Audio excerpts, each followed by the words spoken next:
Big Boss season 9. So ఈరోజైతే Monday episode రాని వచ్చింది. ఈరోజు ఎపిసోడ్లో మనం మాట్లాడుకోవాల్సిన విషయాలు చాలా ఉన్నాయి. ఈరోజైతే నామినేషన్స్ అయితే జరిగాయి. ఒక ఇద్దరి నామినేషన్స్ అయితే మనకి ఈరోజు చూపించారు. దీనికన్నా ముందు మనం మాట్లాడుకోవాల్సిన ఒక విషయం అయితే ఉంది. మాస్క్ మ్యాన్ హరీష్ అయితే అలిగాడు. ఆయన ఎందుకు అలిగాడో ఆయనకే తెలవాలి. ఆయన నిజ స్వరూపం బయటపడ్డందుకు అలిగాడని చెప్పి అనుకోవచ్చు. ఆయన ఏ ట్రాన్స్లో ఉన్నాడంటే ఆయన చేసే ప్రతిదీ కరెక్ట్ అని చెప్పి అనుకుంటున్నాడు. కాదు కదా. ఆయన ఏడ్చి ఏడ్చి ఇన్ ద సెన్స్ ఎవరితో మాట్లాడకుండా ఒక మూలన కూర్చొని అలా ఉండిపోయాడు. బిగ్ బాస్ అయితే అతన్ని లోపలికి పిలిచిండు. కన్సెషన్ రూమ్కి పిలిచి మాట్లాడారు.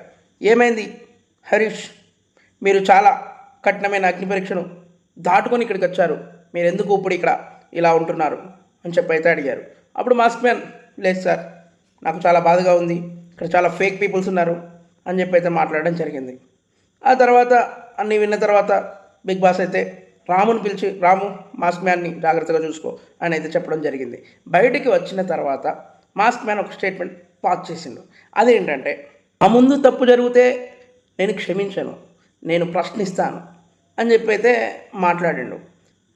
అట్లాంటి వ్యక్తి ఆయన అయితే దొంగతనాలు చేయొచ్చు, ఆయన అయితే ఇంకొకరికి దొంగతనాలు చేయడంలో సపోర్ట్ చేయొచ్చు, వేరే వాళ్ళ గురించి మాట్లాడినప్పుడు కామెడీలు చేయొచ్చు, ఫేక్గా ఉండొచ్చు, అతను ఇష్టం ఉన్నట్టు అతను ఉండొచ్చు, ఓవర్ యాక్షన్గా కూడా మాట్లాడచ్చు. బట్ ఆయన మట్టుకైతే నేనైతే అన్యాయం జరిగితే సహించను, నేనైతే ఎవరేమైనా అన్యాయం చేస్తే ఖచ్చితంగా నేను ప్రశ్నిస్తాను అని మాట్లాడడం ఎంతవరకు కరెక్ట్? మిస్టర్ మాస్క్, చాలా అయింది, కొంచెం తగ్గించుకో, లేకుంటే అన్నపూర్ణ స్టూడియో గేట్ అవతలకైతే నువ్వు రావాల్సి ఉంటుంది. ఇది కథ. అండ్ ఈ మధ్యలో అయితే ఒక చిన్న క్రిస్పీ న్యూస్ అయితే చెప్తా.